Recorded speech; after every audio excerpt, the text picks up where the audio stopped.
The topic is vast, and like I was talking to my fellow panelists, everybody said we can't do it and we can't do justice in 45 minutes. We need more than an hour or more than a day or maybe days to discuss this topic. I have chosen few topical issues that matter the most, and of course based on each one's expertise today. So with that, the first thing I would like to welcome all our panelists. Very brief introduction. Sandeep Chowdhury is the co-founder of BNP Advisory Services, a social enterprise working with communities and climate change. Manveer Alur, again, she's very familiar face in at least the community circles, and she is the CEO and founder of Environmental Energies and Development. She has over 30 years of experience in environmental management and climate change mitigation. Dr. TVR Ramchandra needs no introduction again. He's formerly known as TVR, and he features in the top 2% of the top scientists in the recent global ranking of scientists. He's a recipient of many awards. The list is numerous.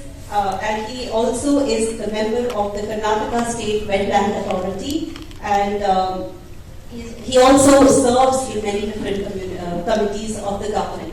Mr. Yatish Gopal is a Senior Environment Officer from the Karnataka State Pollution Control Board, a very warm and very receptive officer to actually talk to.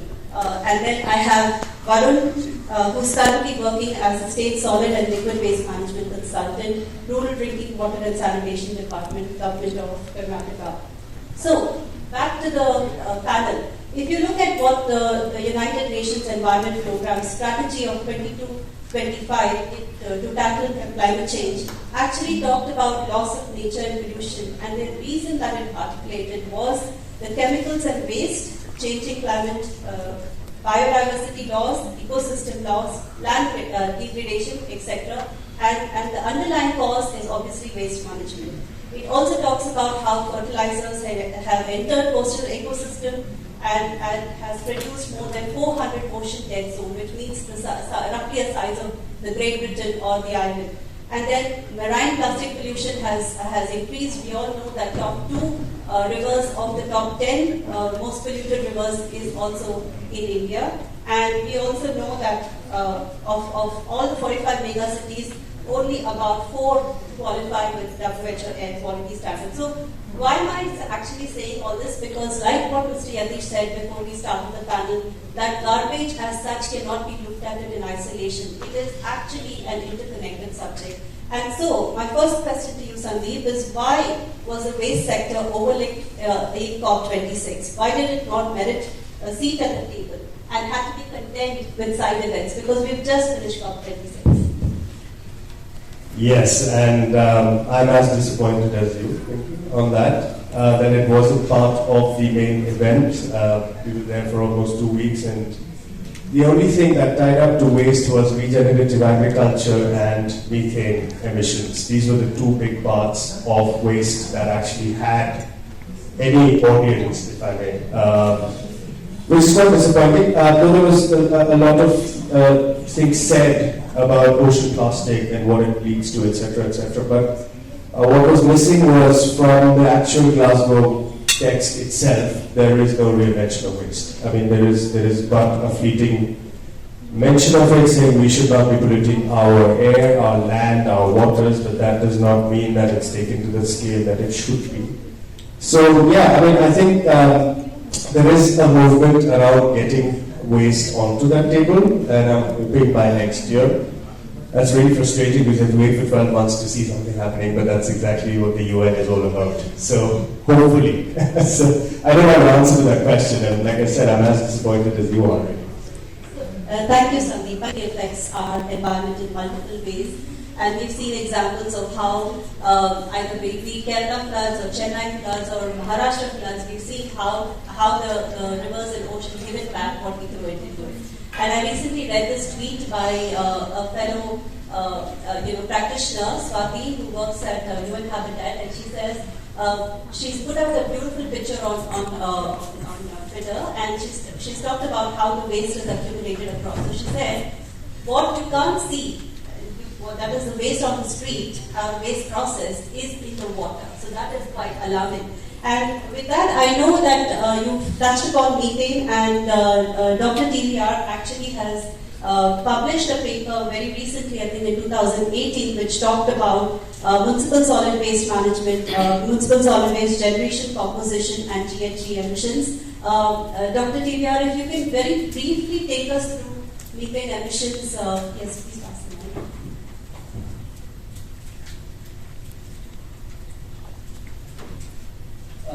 Well, we have done a study.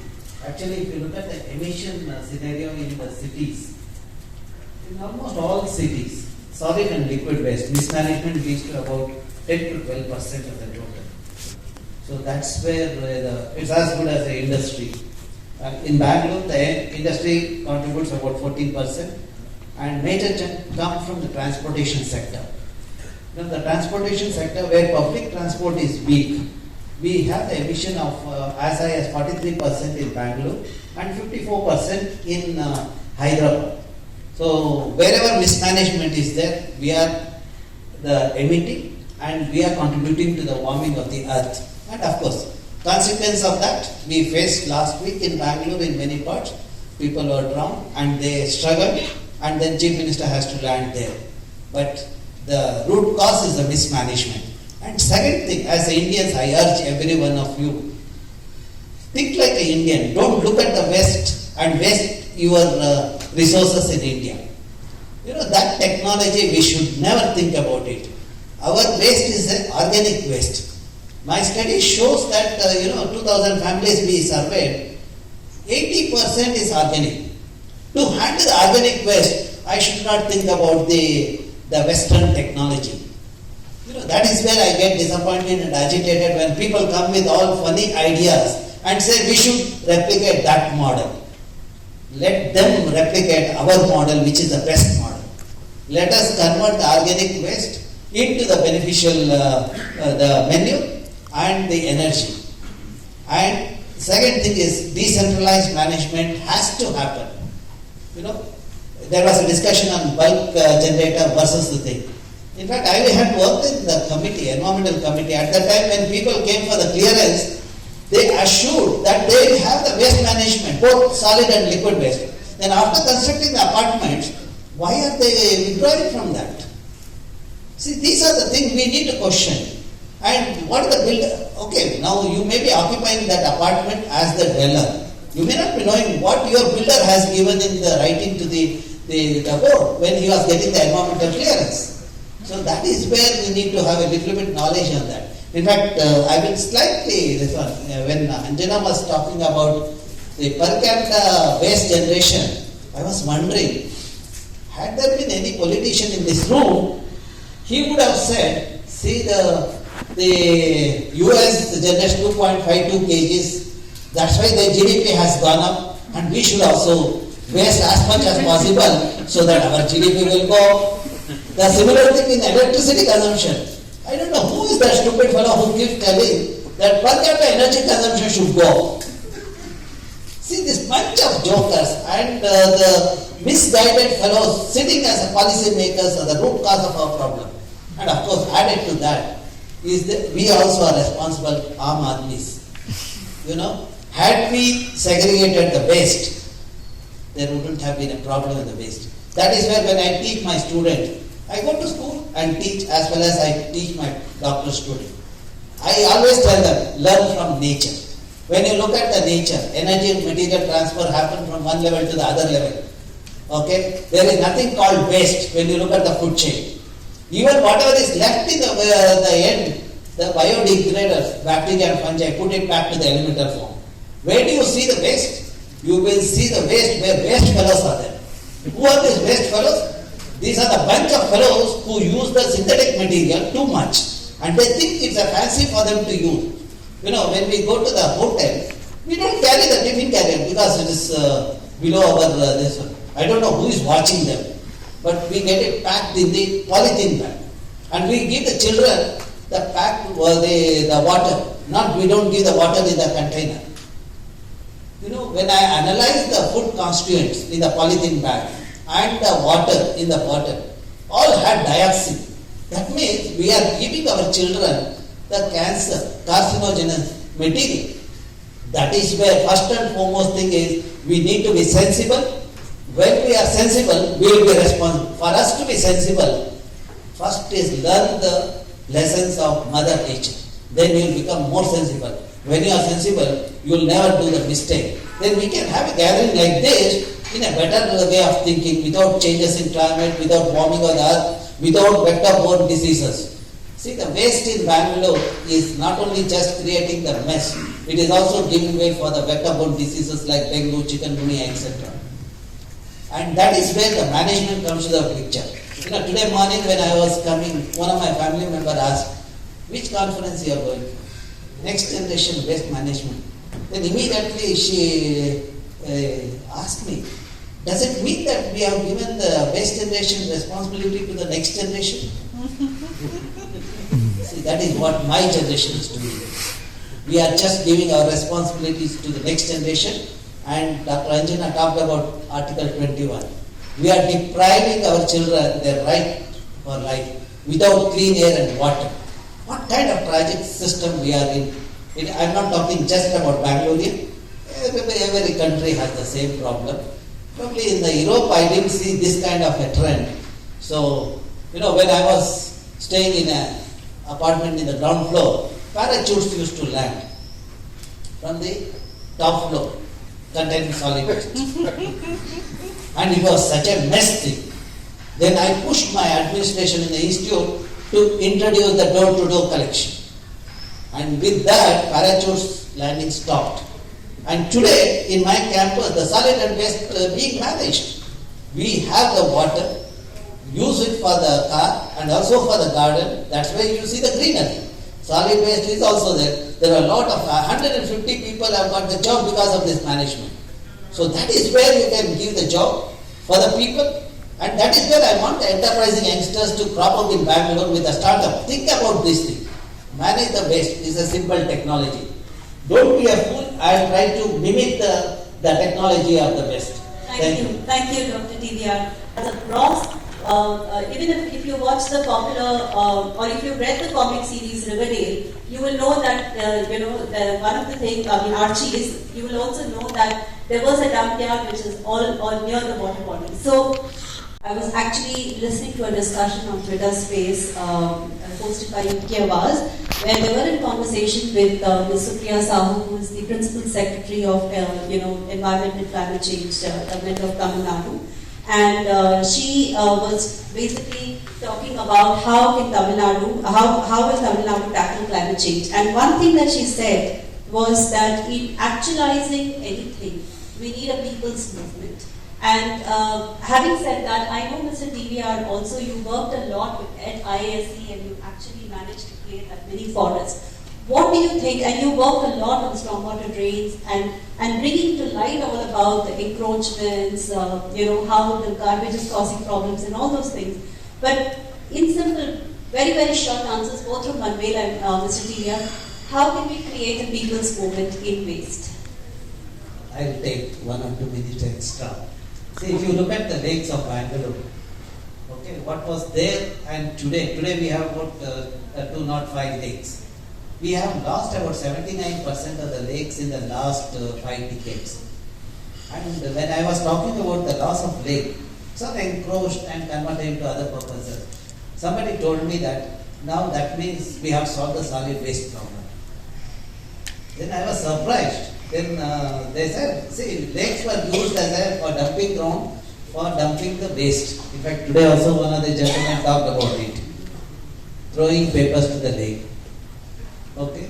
Now, when I study the lakes, all 193 lakes in Bangalore, out of 205, because other 5 didn't have the water and other problems, 98% of the lakes are facing the problem of dumping of solid waste. And that solid waste, not just the residential or domestic waste, even the construction debris are coming. That's why when we talk about waste management, we need to keep in mind C&D waste also, construction and demolition waste also. We have a beautiful rules, but there are no players to implement it nor follow it. See, as per the rule, we are supposed to have a closing ads and all those things. But Still, we create it, but they are non-functional. So these are the gaps in the system. Hopefully that thing might change. You know, when you look at the lakes in Bangalore, all lakes are supposed to be interconnected. And because of the interconnectivity, there was no flooding problem, etc. But today, the drains and lakes are used for dumping the solid waste. Now, if you want to control this, the best weapon is the children and the local residents. You know, when I interact with the local residents and this one, I've seen the success stories.